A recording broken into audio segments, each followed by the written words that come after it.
Bonjour à tous. Alors aujourd'hui, je vous propose un exercice donc pour les spécialités maths de première, un sujet sur l'exponentielle tiré donc d'un sujet officiel des E3C. Et donc on est parti. Bon, c'était des exercices assez courts, hein. Ici, c'est une entreprise pharmaceutique qui fabrique un soin antipelliculaire. Cette entreprise produit entre 200 et 2000 litres de produits par semaine. Le résultat, donc en dizaines de milliers d'euros, réalisé pour la production et la vente de X centaines de litres. Donc les unités, ça c'est vraiment très important, donc je les souligne. Et donc c'est donné par une fonction, la fonction R d'expression 5x moins 30, multiplié par exponentielle moins 0,25x. Et on va travailler avec un x qui est entre 2 et 20. Alors c'est tout à fait normal, parce que x, donc je vous l'ai dit, il est en centaines, d'accord, donc x, on vous a dit centaines de litres, donc x est en centaines. D'accord, donc si on a x égale 2, ben, ça correspond à 2 fois 100, donc 200 litres. D'accord. Et si x égale 20, on a donc 20 fois 100, donc 2000 litres. Donc on a bien entre 200 et 2000 litres. Donc c'est bon. Et le résultat, c'est donc des dizaines de milliers d'euros. Première question. Quel est le résultat réalisé par la fabrication et la vente de 7 centaines de litres de produits? On va arrondir à l'euro près. Donc on aura besoin de la calculatrice. Donc, alors, 7 centaines donc, de litres, ça correspond donc à x égale 7, puisque x est en centaines. Donc première chose, donc, si on veut le résultat pour 7 litres, 7 centaines de litres, il faut calculer l'image de 7 par la fonction R. Donc on calcule un R de 7. D'accord? Alors combien ça vaut? R de 7, donc on remplace 5 fois 7 moins 30, multiplié par exponentielle moins 0,25, fois 7. Alors, quand on multiplie par 0,25, je vous rappelle, 0,25, c'est égal à 1 quart, donc ça veut dire qu'on va diviser par 4. 5 fois 7, 35, moins 30, ça fait donc 5 fois exponentielle. Alors, 7 fois 0,25, donc ça fait soit moins 7 quarts, ou ceux qui aiment les nombres décimaux, moins 1,75. Alors ça, on ne peut pas calculer sans la machine, donc on va faire 5 fois exponentielle, donc vous le trouvez sous le logarithme, donc moins, je vais taper 1,75, voilà, on trouve 0,868, etc. Donc je vais les... Alors, on nous demande d'arrondir ce résultat donc à l'euro près. Donc ça c'est important, sachant que notre R7, il est donc en dizaines de milliers d'euros. Donc si je veux des euros, il va falloir que je multiplie par 10 000. Quand on multiplie un nombre par 10 000, attention, et je vais vous le montrer tout de suite, ici je vais faire mon résultat multiplié par 10 000, la virgule est décalée de, ici, 4. Donc il va falloir ici, si vous voulez arrondir donc à l'euro près à la fin, il va falloir donner votre R7 avec une précision de 4 chiffres après la virgule. Donc ici, je vais répondre, donc à peu près, donc 0,86, 80, et là je vais arrondir donc mon 86,9 à donc 86,89. Donc, le résultat pour 700 litres est donc 8689 euros. Donc à peu près, bien sûr, à l'euro près. Deuxième question, vérifiez que pour la fabrication et la vente de 400 litres de produits, l'entreprise réalise un résultat négatif. Donc on appellera ça un déficit, puisqu'on a l'impression qu'on perd de l'argent. Donc, ici, première chose, comme tout à l'heure, 400 litres correspond à, comme on est en centaines, toujours à x égale 4. Donc, on calcule d'abord... Enfin, on calcule. On n'est pas obligé de le calculer. On doit vérifier. On doit vérifier que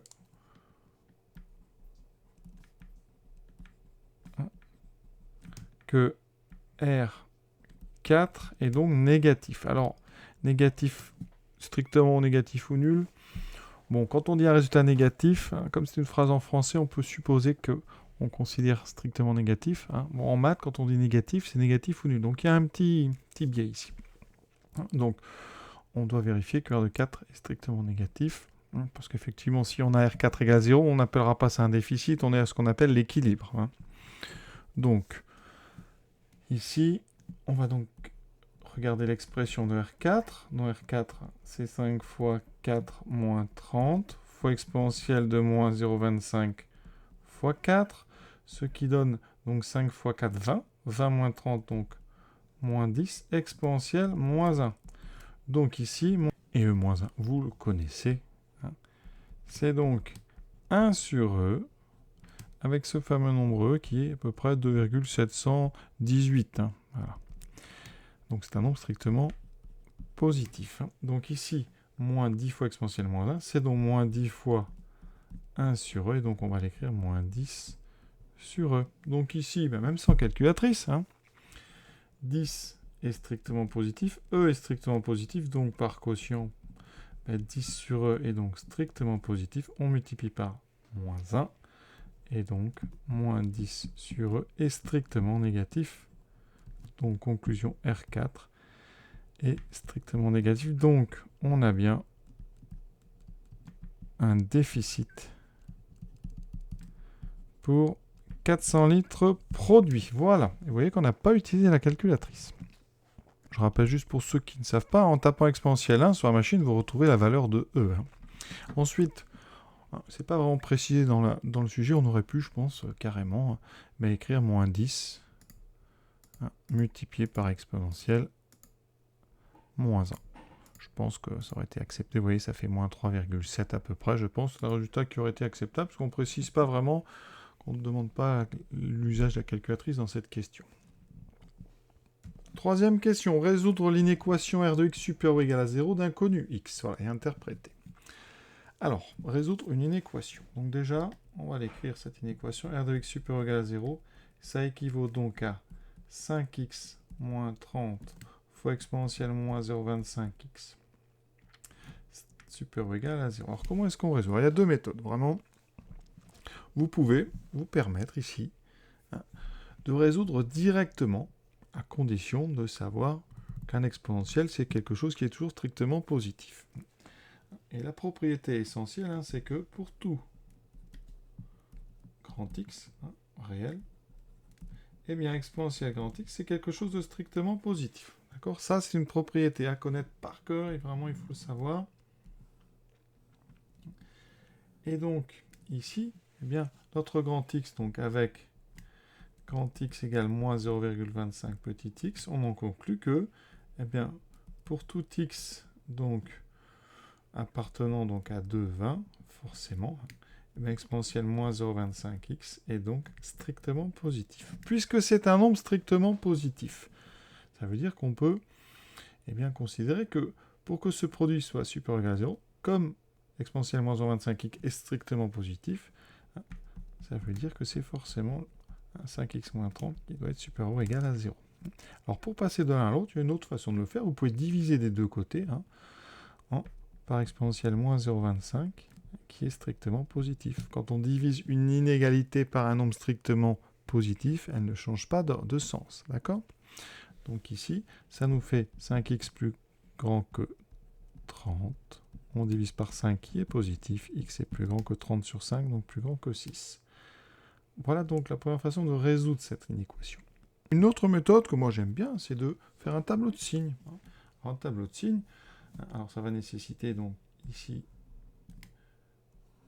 donc x, on est entre 2 et 20, 5x moins 30, voilà. Donc ça c'est une expression affine. Ensuite, votre exponentielle, et donc le produit des deux, ça donnera le signe de R de x. Alors, on commence par 5x moins 30, une fonction affine, de pente 5, donc strictement croissante, et 5x moins 30, ça s'annule quand x égale 6. Donc on va mettre 6, vous avez ce fameux 0, donc on aura déjà ici comme ceci, voilà. C'est une fonction affine croissante, donc moins 0 plus. Sinon, vous savez que c'est du signe de la pente après le 0, donc on met un plus ici, ou alors vous résolvez 5x moins 30 positif qui donne x plus grand, strictement positif, pardon, strictement, pour pouvoir mettre le plus. Le plus correspond à strictement. Donc, mettez pas supérieur ou égal, parce que supérieur ou égal, c'est le plus ou le 0. Là, vraiment, il faut mettre un strictement. Donc, x strictement plus grand que 6. Donc, ça légitime votre plus. Ici, le 0 est légitimé par notre équation, et donc, forcément, il vous reste les parties après strictement négatives. Ensuite, l'exponentielle. Donc, je vous ai dit, quel que soit, donc, petit x, exponentielle moins 0,25x est forcément strictement positif. Donc là, on n'aura que des plus. Ensuite, par produit, moins 0 plus. Et avec ce tableau, vous voyez, qu'est-ce qui se passe? Eh bien, ici, d'après notre tableau, r de x est supérieur ou égal à 0. Ça équivaut donc à des 0 ou des plus. Donc x supérieur ou égal à 6. Voilà une autre façon de résoudre cette inéquation par un tableau. Dans le contexte de l'exercice, qu'est-ce que ça va nous dire? Eh bien, comme x égale 6, ça fait 600 litres. Donc pour x, pour une production et vente, pour une production de 600 litres ou plus, on a un résultat donc supérieur ou égal à 0. D'accord? Alors ceux qui ont fait le tableau, vous pouvez même dire que pour 600 litres, résultat nul, donc ce qu'on appelle équilibre. Et pour donc plus de 600 litres, résultat donc strictement positif, donc on a un vrai bénéfice. Voilà, donc ça c'est pour ceux qui ont fait le tableau, parce que le tableau permet de séparer le 0 et le plus, vous voyez, alors que si on résout une équation directe, on ne peut pas faire différence donc, entre le 0 et le plus. Donc voilà ce qu'on peut dire au maximum sur cette question 3.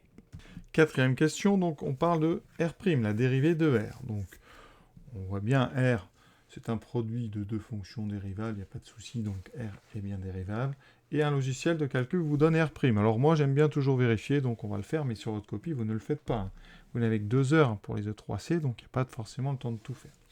Donc ici, alors R de x, on va donc l'écrire, donc c'est 5x moins 30 fois exponentielle moins 0,25x, donc c'est u fois v. D'accord? Avec u de x qui est donc 5x moins 30, c'est une fonction affine, ça n'a pas de problème de dérivation. Et v de x, c'est exponentielle moins 0,25x. C'est un exponentiel composé avec moins 0,25x, donc pas de souci.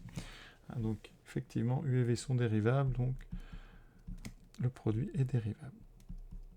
Alors, u', donc c'est 5, donc sur affine, donc c'est la pente. Ici, vous avez quelque chose sous la forme exponentielle u. Donc, u' de u, et votre u, c'est moins 0,25x. Donc, si je le dérive, ça fait moins 0,25. C'est une fonction affine. On garde la pente. Donc, ici, v', ça sera donc u', donc moins 0,25, multiplié par le même exponentiel. Après, on va avoir dérivé donc un produit. Je rappelle, u fois v, c'est donc u'v plus uv'. Donc je fais ma petite boucle, je pars de u', je multiplierai par v. Ici, c'est une addition. Donc, r' sera donc 5 exponentielle moins 0,25x plus 5x moins 30 fois moins 0,25 exponentielle moins 0,25x. Alors, ici, donc, on va pouvoir refactoriser par exponentielle moins 0,25x. Donc on aura 5 plus 5x moins 30 fois moins 0,25. Je vais tout de suite développer. 5 fois moins 0,25, ça fait moins. Donc moins 1,25x. Moins plus et 30 fois 0,25. Alors 10 fois 0,25, ça fait 2,5, donc ça fera 7,5. 5 et 7,5, ça fait 12,5. Donc on obtient effectivement moins 25x plus 12,5 exponentielle moins 0,25x. Donc le logiciel de calcul formel vous donne un résultat qui est bon. En déduire, donc la quantité de produits que l'entreprise doit produire et vendre pour laisser le résultat maximal. Alors ici, il va falloir étudier donc les variations de cette fonction R et trouver le maximum de la fonction donc sur intervalle de 20. Alors attention, il ne s'agit pas juste de trouver où est-ce que R' s'annule. Hein. Une dérivée peut s'annuler sans qu'on ait un maximum. Vous pouvez avoir déjà un minimum, ou avoir ce qu'on appelle un point d'inflexion. On peut avoir une dérivée qui s'annule sans changer de signe, donc avoir une forme de courbe, par exemple comme ça, comme la fonction cube. D'accord. Vous pouvez aussi avoir donc ceci qui nous donnerait un maximum, ou alors ceci, hein, une parabole, enfin ce genre de choses. Donc là, vous avez une dérivée qui s'annule, vous avez un minimum. Donc ici, on n'a pas le choix. Il va falloir étudier le signe de R' et faire un petit tableau de variation. L'avantage, c'est que c'est pas très compliqué à étudier comme signe parce qu'on vient de le faire pour R de x pour ceux qui avaient fait le tableau de signe. Donc ici, moi, je vais encore faire un tableau de signe parce que je trouve que ça va beaucoup plus vite. Donc on est sur 2, 20. Voilà. On va avoir donc notre premier facteur, moins 1,25x plus 12,5. Le deuxième qui est notre exponentielle, mais on sait déjà, on l'a déjà dit, hein, qu'il est strictement positif ce facteur. Et donc ici on aura R' et le signe de R' va nous donner les variations donc, de R de x. Alors, on rappelle encore que, donc, quel que soit, pour tout x, donc pour x appartenant donc à 2,20, effectivement, exponentielle de moins 0,25x est strictement positif. Donc ce qui m'intéresse, c'est la fonction affine, là, ici, à moins 25x plus 12,5, cette expression ici, où est-ce qu'elle s'annule? Donc, moins 1,25x plus 12,5 égale 0. Donc, moins 1,25x égale moins 12,5. Ça fait donc ici, alors, moins sur moins, donc ça fera plus, donc 12,5 sur 1,25. Hein, les deux moins simplifient. Donc ici, il se trouve que 12,5, c'est 10 fois 1,25, donc c'est bien parce que ça donne directement 10. Donc, ça veut dire qu'ici, notre fonction affine s'annule en 10. Donc j'aurai ici 3 colonnes. Cette fonction affine, elle a une pente de moins 25. Donc c'est une fonction affine décroissante qui va s'annuler donc en 10. D'accord? Donc au niveau du signe, vous voyez, ça fait plus 0, moins. Sinon, du signe de la pente après le 0, donc un moins ici, ou alors, comme d'habitude, vous résolvez l'inéquation avec strictement positif, c'est-à-dire qu'à côté ici, vous faites la même chose, mais en mettant strictement positif, ce qui va vous donner moins 25x plus grand que moins 12,5. Et là, vous allez devoir diviser par moins 1,25, qui est un nombre négatif. Donc, quand on divise par un nombre négatif une inéquation, un nombre strictement négatif, attention, on a un changement du sens du symbole. Donc, on a x plus petit que, donc on trouve x plus petit que 10. Donc, vous mettez le plus quand on est plus petit que 10. D'accord ? Et le 0 quand on est exactement à 10, donc le moins se met tout seul. Ensuite, je vous ai dit exponentielle et positif, on fait le produit, on baisse le 0, et donc votre fonction R, elle va être croissante, ici, puis décroissante, vous voyez. Et donc on a bien présence d'un maximum, mais en 10. Donc d'après ce tableau, donc R de x possède un maximum pour x égale 10. D'accord? Donc, entre parenthèses, ça fera 10 fois 100, ça fera donc 1000 litres. Et il va falloir calculer. Donc, est-ce qu'il faut calculer le résultat? Non, on ne vous demande pas le résultat. Donc ici, vous pouvez vous arrêter à x égale 10. Donc, pour 10 000 litres. Voilà donc la réponse. La quantité de produit que l'entreprise doit produire pour réaliser le résultat maximal, c'est 1000 litres. Alors, si vous voulez, on va quand même le calculer, mais ce n'est pas demandé. On va calculer R10. Alors, R10. Donc, 5 fois 10 moins 30 fois exponentielle moins 0,25 fois 10, ce qui fait 5 fois 10, 50 moins 30, donc 20, exponentielle moins 2,5. La calculatrice, vous voyez qu'on trouve 1,64, 16, 9, etc. Donc, comme on est en dizaines de milliers d'euros, je multiplie donc par 10 000. Et donc, vous trouvez 16 417 à peu près euros. Donc, à peu près 16 417 euros. Hein, donc, résultat max, à peu près 16 417 euros. Pour info, voici la courbe donc, sur GeoGebra, donc sur l'intervalle de 20. On a bien ici notre fameux maximum pour 10. D'accord? Donc, on est bien ici, vous voyez, en 1,6 à peu près. Là, on ne voit pas très bien, mais ensuite, qu'est-ce qu'on peut dire? Que, ici, vous voyez, R de x s'annule effectivement en 6, et après 6, c'est positif. Donc on retrouve le résultat qu'on a fait dans les premières questions. Et voilà, donc ça confirme que notre travail est plutôt correct. Voilà. Donc, je rappelle que sur GeoGebra, vous pouvez aussi, une fois que vous avez rentré une expression, vous pouvez taper f', juste f', vous tapez comme ça, f', vous validez, vous avez la dérivée qui se trace, et effectivement, cette dérivée, vous voyez, elle s'annule bien en 10. Et vous avez même la formule ici, qui n'est pas factorisée. Par contre, elle n'est pas sur la bonne forme, et vous pouvez assez rapidement retrouver votre résultat. Donc voilà ce que j'avais à dire sur ce sujet. Donc je vous souhaite une bonne fin de journée à tous. À bientôt.